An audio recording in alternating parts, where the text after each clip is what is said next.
Hi, I'm Tupelo Kenyon, coming to you from Story, Wyoming, and today we're going to talk about meaningful spiritual relationships because Namaste matters. What is a spiritual relationship? When I think of a spiritual relationship, I'm not thinking of someone who simply goes to the same church. I'm not thinking of someone who simply shares some of the same ideas. To me, a spiritual relationship exists between any two people who recognize and acknowledge that deep inside we are the same. Behind the faces, beyond the reach of social conditioning, deeper than individual egos, we are identical. We are presence, consciousness, pure knowingness, the awareness of I am. We are life itself. The fact that we have the ability to recognize who we are as a singular I am makes us unique among all other life forms, as far as we know. I am not ashamed to confess that I am ignorant of what I do not know. Marcus Tullius Cicero, in about 100 BC. We are sentient beings, which means we have sensory organs that allow us to perceive and feel the outside world. And we are sapient beings, which refers to consciousness, knowledge, and appreciation. Whenever we recognize these same aspects in another, we have an opportunity for a meaningful spiritual relationship. In the East, there's a word that refers to the recognition of the common divinity within. Namaste. It is a greeting and a goodbye, usually accompanied by hands pressed together and a slight bow. The significance of the two palms touching is the combining of the higher spiritual nature with the worldly self. In combination with the bow, the intention of the person making the Namaste gesture is to rise above differences and connect at the place where we are the same. There are several good ways to express this idea of Namaste. Here are a few of my favorites found on Wikipedia.com.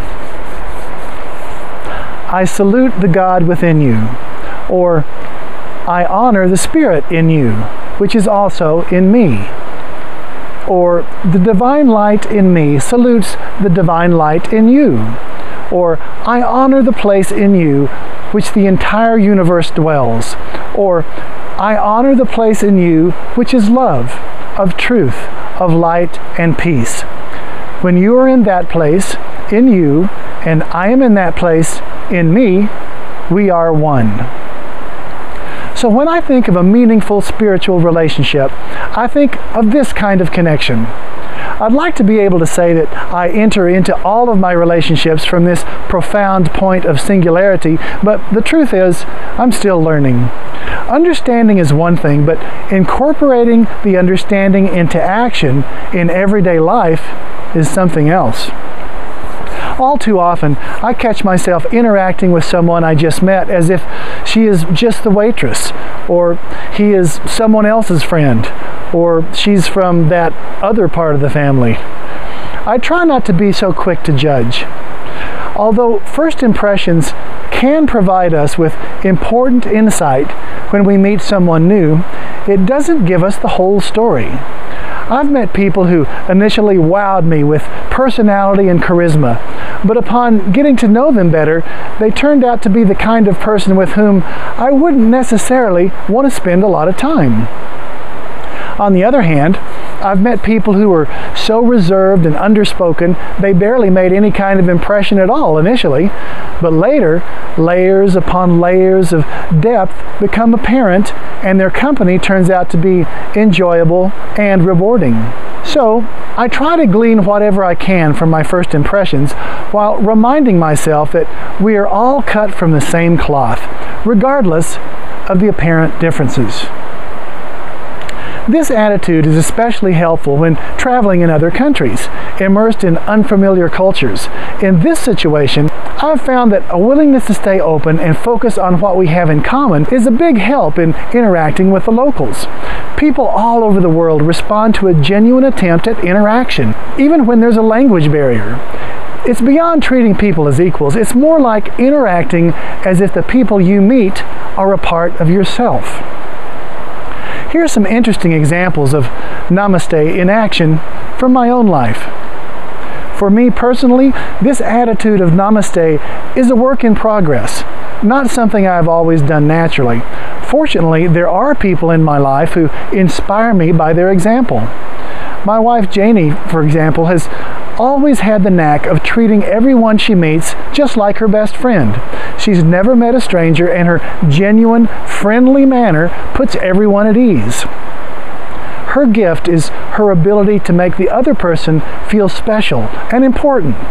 Since Janie approaches any new relationship in a wide open manner with no egotistical self-importance, she makes friends fast, and she makes fast friends. What is a friend? A single soul dwelling in two bodies. Aristotle, in about 370 BC. I've heard her say that she approaches everyone with trust. She assumes she will be interacting with the very best side of everyone she meets and reaches out with her wide-open, trusting style. She gives everyone the benefit of the doubt and assumes the best unless they demonstrate otherwise.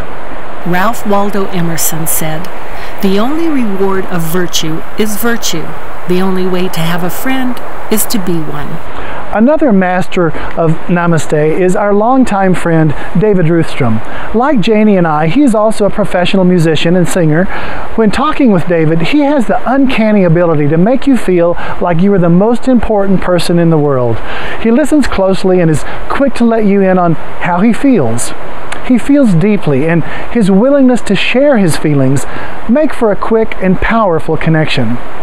He accomplishes this through his music as well as through his offstage presence. There are two types of people. Those who come into a room and say, "Well, here I am," and those who come in and say, "Ah, there you are." Frederick L. Collins. After years of watching David and Janie in action, it's clear that they have internalized the spirit of Namaste and approach other people from that internal point of commonality, familiarity, and unity. Joan Baez said, "The easiest kind of relationship for me is with 10,000 people. The hardest is with one." When the other person also approaches relationships with this "we are all one" viewpoint, this recognition of mutual Namaste is wonderful. It's easy to be friends. There's nothing to prove and nothing to lose. Instead, there is so much to share and compare. In my experience, people like this are relatively few, but I've found that my vibrational preference can attract them. I have found more and more people like this simply by being open to the possibility and by extending the Namaste vibe first. It doesn't have to be a formal gesture and bow. It can all be done internally, just through intention and attitude. It's like a silent prayer of goodwill from the Spirit in you to the Spirit in them. When you pray for anyone, you tend to modify your personal attitude toward him.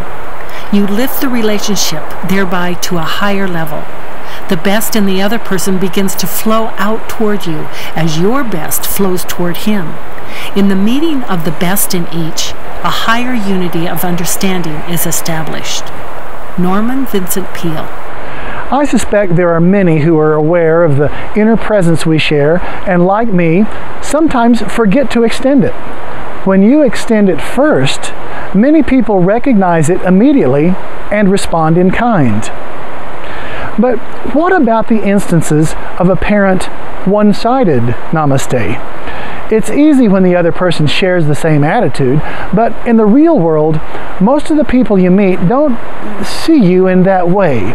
Instead, they see you as just the waitress, or somebody else's friend, or that guy from the other side of the family.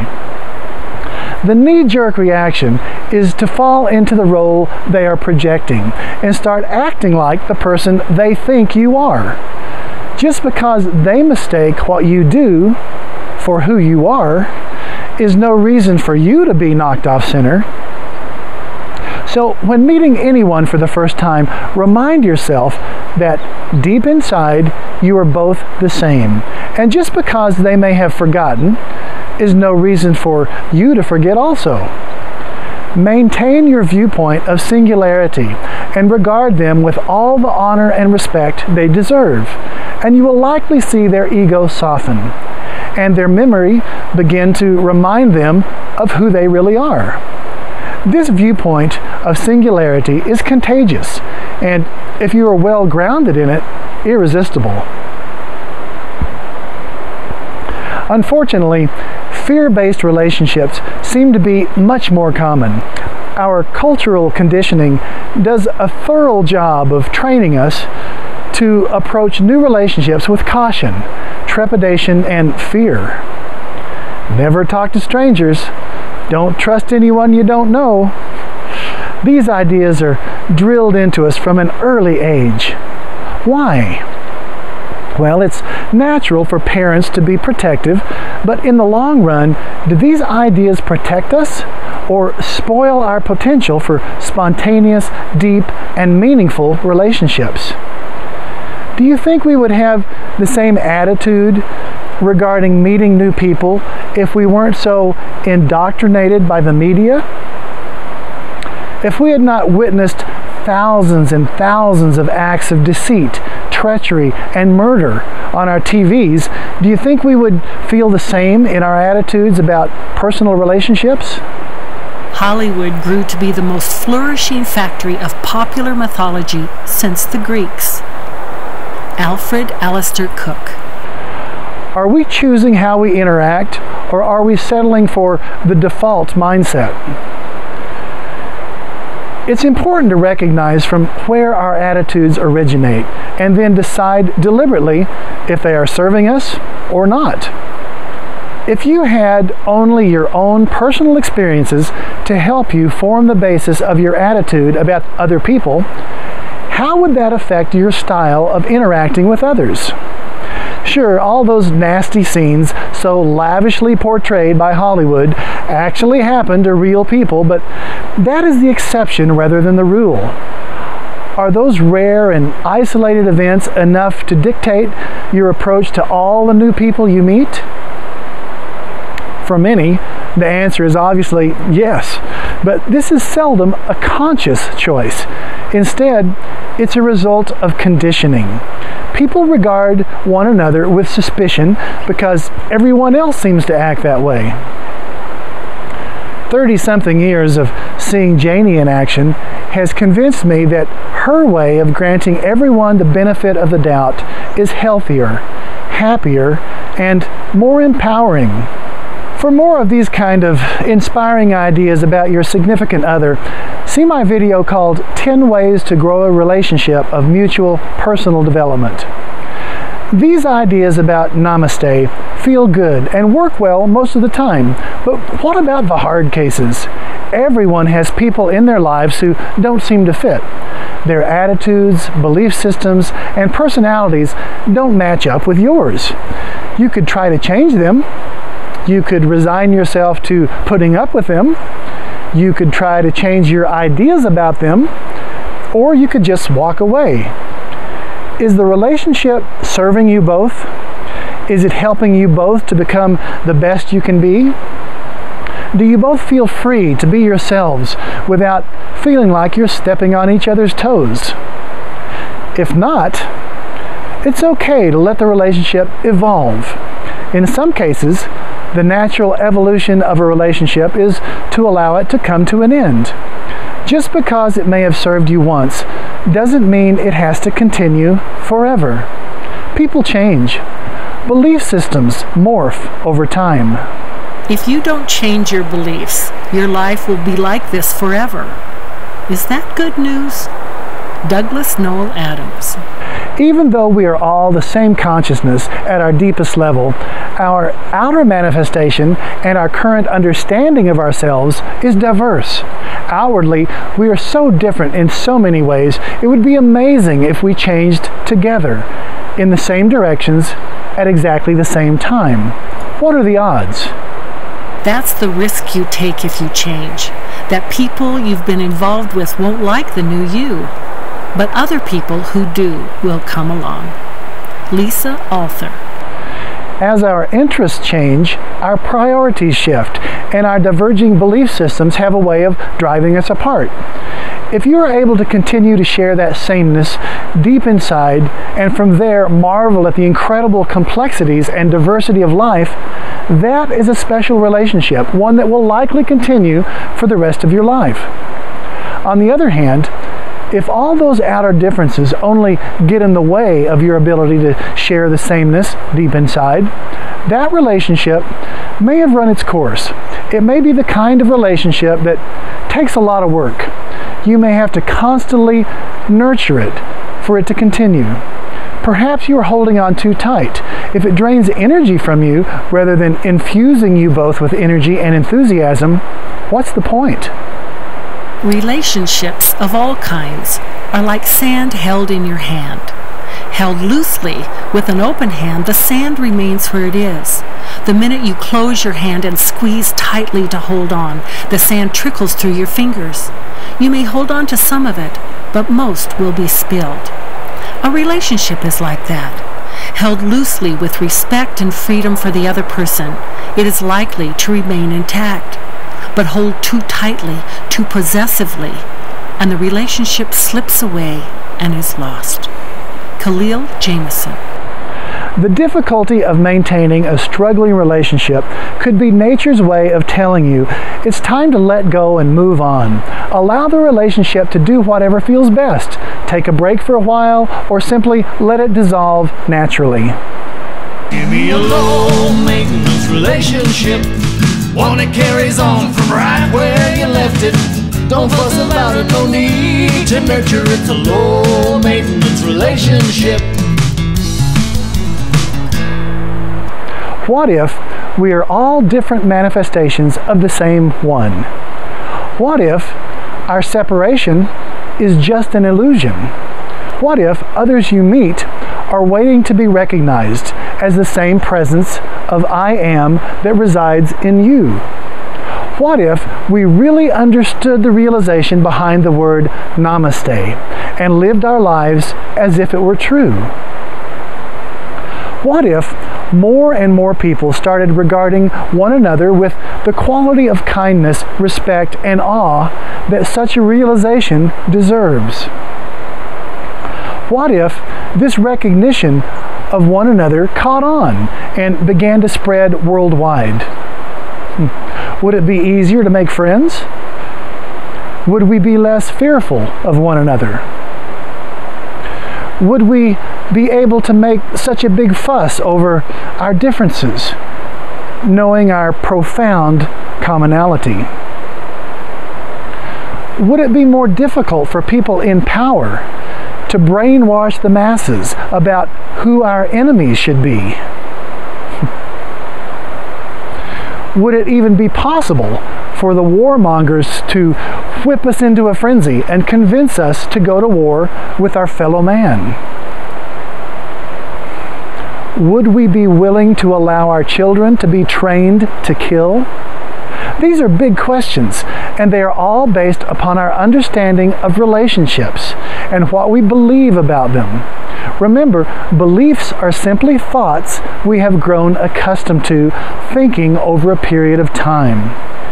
Those ideas are explored in some detail in another video called Belief Systems versus Knowing. A belief is not true because it is useful. Henri Frederic Amiel, in about 1875. Beliefs can change when they no longer serve us. Would a belief in the unity expressed by the Namaste greeting make it easier to build meaningful spiritual relationships? Would it make a difference in your life?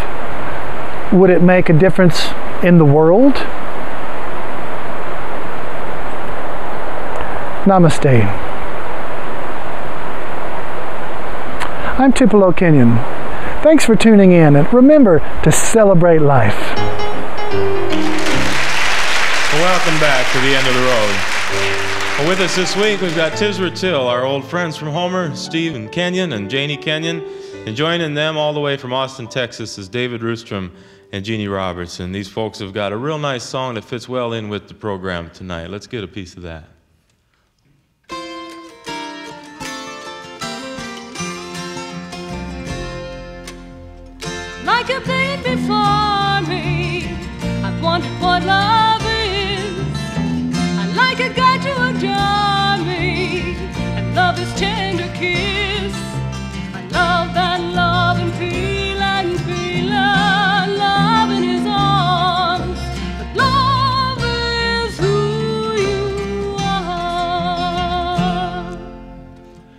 Ask a lover what love is, and love is what you give. Ask another what love is, and love is how you live. The more you give, the more you get. It's a little bizarre, and love is who you are.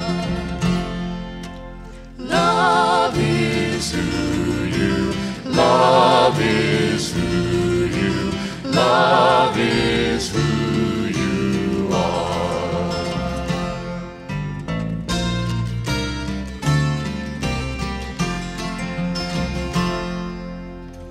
It's like no other feeling. Love is one of a kind. And it's like no other healing. Before love you might have been blind. Before the light of love dawns on you like your guiding star.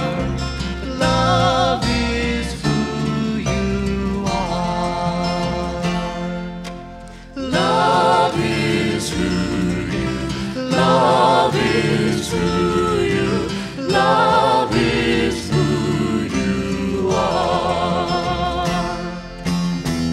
With whatever you can get, you make your living. With whatever you can give, you make your life. It's more than what you give or get. It's neither near nor far. 'Cause love is who you are. More than just an emotion, love is closer to home. It's poetry that's in motion. It's at home wherever you roam. The more you give, the more you have. It's a little bizarre. Love is who you are. Love is who you. Love is who you. Love is who you are. Love is who you. Love is who you. Love is who you are.